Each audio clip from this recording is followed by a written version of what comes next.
ዮሴፍን ወንድሞቹ ከድተውት ነበር አይደል? ከድተው ጥለውት ነበረ፣ ለሌሎች አሳልፈው ለአሕዛብ ሰጥተውት ነበር፣ ግን አልተቀየማቸውም።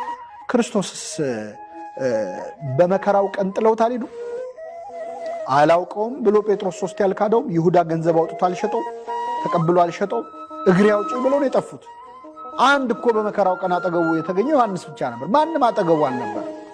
ግን ከትንሣኤ በኋላ ሲያገኛቸው አብራችሁኝ እንዳልበላችሁ እንዳልጠጣችሁ በመከራ ቀን አብራችሁ እንዴት አትሆኑም? ክፉ ቀን ማትሆኑኝ አትሆኑኝም አላለ። መቼ አነሳባቸው ጌታ? አላነሳባቸውም ጭራሽ። እንዲህ የት ነበራችሁ 3 ቀን ሙሉ አላለ። ኑ እዩኝ ዳሱኝ ነው ያለው።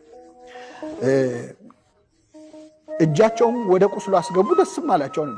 ዮሴፍ እጆቹን ዘርግቶ እንዳሳየ እጆቹን እወቁኝ እንዳለ ከበድ ይላል መቼስ። እና ጌታም ችንካሩን ያሳያቸው እና ቁስሉን አይተው ደስ አላቸው ይላል። በጣም የሚገርም ቃል ነው። እኛ ቁስሉን አይተን ነው ደስ የሚለን። በነገራችን ላይ ቁስሉን አይተን ቤተክርስቲያን ሕማሙን ችንካሩን ቁስሉን አይታ ትደሰታለች። አሁን ቁስል ምኑ ደስ ይላል? የሚፈውስ ቁስል ስለሆነ ነው። እንትን ነው በእርሱ ቁስል እኛ ተፈወስን ይሌለ። ስለዚህ ቁስሉን አይተው ደስ አላቸው። የዮሴፍ ወንድሞች ወንድማችን ብለው ነክተው የተደሰቱትን ደስታ እኛ ከትንሣኤ በኋላ በቤተክርስቲያን እንደሰተዋለን ማለት ነው። ከዚህ በኋላ በጣም የሚገርመው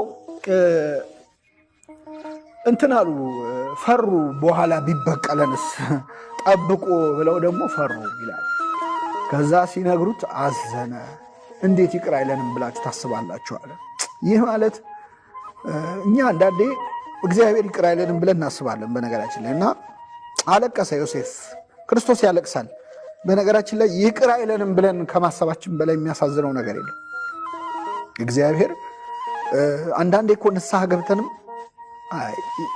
አሁን እንደው በቃ ምረኝ ይሆን ብለን እናስባለን። እኛ ለራሳችን ይቅርታ ማድረግ አንችልም። እሱ ይቅር እላለው ባለው መንገድ ሄደን ራሱ ንስሐ ገብተን ማረን ብለ ነው። ግን አይ የሚምረኝ አይመስለኝም እንላለን። እኛ ለራሳችን ምህረት ማድረግ ያቅተናል። የእሱ ምህረት ከኛ በላይ ስለሆነ ማለት ነው። እኛን ከኛ በላይ ስለሚወደን እግዚአብሔር ምህረት ያደርጋል እና አዘን፣ እንዴት ይቅር አይሉኝም? እና ክርስቶስም የሚያዝነው ከኃጢአታችን በላይ ይቅር አይለንም ብለን ማሰባችን ነው ማለት ነው። እና ቤተክርስቲያናችን የዮሴፍን ታሪክ ከክርስቶስ ጋር ታገናኘዋለች። ወይን ጠጅ የምትጠጡ